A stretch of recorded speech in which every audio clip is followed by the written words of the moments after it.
Good morning. Well, we finally got here. Long time coming. This goes back for years, and I'm joined this morning by Councilman Cochrane and our Commissioner of Public Safety, Tony Prudenti. John and I were just chatting. He can remember 8 years ago passing here and seeing raccoons coming in and out of the property. This certainly goes back a long way, and the neighbors, certainly your presence here this morning attests to the fact. We thank you for your patience. Having to endure something like this in your neighborhood is not something anybody wants to have. We've received so many complaints concerning this property going back to 2018 and sooner, as I said. We've been in constant contact with the Homeowners Association regarding this property.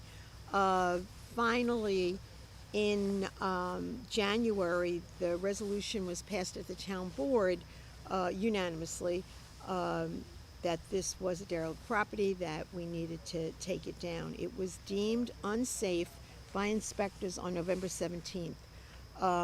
It takes a while, even though it may look like it's ready to come down, unless it is deemed structurally unsound, legally we are not permitted to take it down.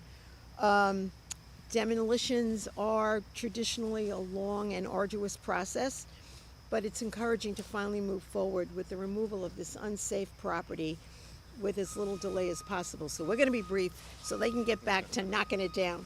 Not only do these nuisance properties bring home values down, but they're hazardous and oftentimes attract less than appropriate behavior and very often illegal activity. So we'll continue as a town to do our best to rid neighborhoods of these kinds of nuisances and get them demolished as quickly as legally possible. The entire town board, and I'm so glad that Councilman Cochrane's here with me, remain committed to ensuring that all residents in the town enjoy a quality of life that we all have a right to. We're sensitive to the safety concerns of our residents and will continue to move forward, ridding the town of Islip of these eyesores. This is something that involves a lot of the departments, and certainly the Department of Public Works and Parks when they have to go in there and do cleanups and board ups, but the Commissioner of Public Safety, his department, and code enforcement and the fire marshals constantly sending teams out to assess the property and move forward with the process. Tony, did you want to say a few words? Sure. I just wanted to thank the supervisor and the town board, of course, and the people of this community, because it is, like the supervisor said, a long process. It started somewhere back in 2018, and we invest code enforcement, fire marshals to get to this process. So it's finally here, and we're glad to help out. And thanks for your support. Thank you. We have briefings every week, and constantly, we get to the point where I don't have to look at the list. Where are we at with 41 West Lane, Coming here this morning, I didn't have to look up an address, knew where to come. John, would you please? Yes, thank you. This is such a great moment because growing up, I'm South Windsor. The cut-through was by Rooney's house before the Gray House was built. My godmother's Aunt Joan Craven lived right next door. The owner of this house was a candy manufacturer, so this place in Halloween was unbelievable. I used to get big bags of popcorn, but I can go down the thing and say, Emmett O'Hara, I can go down to Bobby Fuchs and Peter Hoffman. This was where I grew up.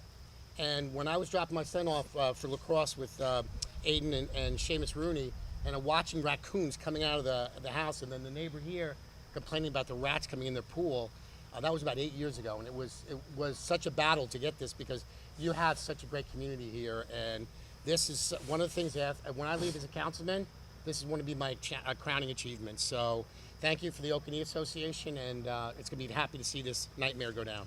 Thank you. Thank you very much, Councilman. I am thrilled because for over 10 years we have been trying to get this house taken down. There are two owners that are fighting over all kinds of stuff as in an estate. They pay their taxes, but they don't maintain the house. And so it's been a real eyesore to the entire neighborhood. There's raccoons problems, there's rats, all kinds of stuff that the neighbors have to deal with. And it's also very unsightly. So we got the town at one point to put up these white pieces of wood and paint them so they wouldn't look, so bad. But this has deteriorated to the point that it can't be repaired, and we're just thrilled that the town worked with us, and it took so many people and so many years to get this to happen, but we really appreciate it. Today's very special because we've been living with this for over 20 years. We've had rats in the backyard when we had company. We were sitting at the pool and rats came running out. We've watched the raccoons that were in the house. We're afraid to let the dog out at night sometimes, and this is a very special day for us and for the whole neighborhood to have this blight get and take care of. I would like to say thank you to Angie and the council people, and I wrote them a letter many years ago, and I know things take time, and thank God that we were at that point.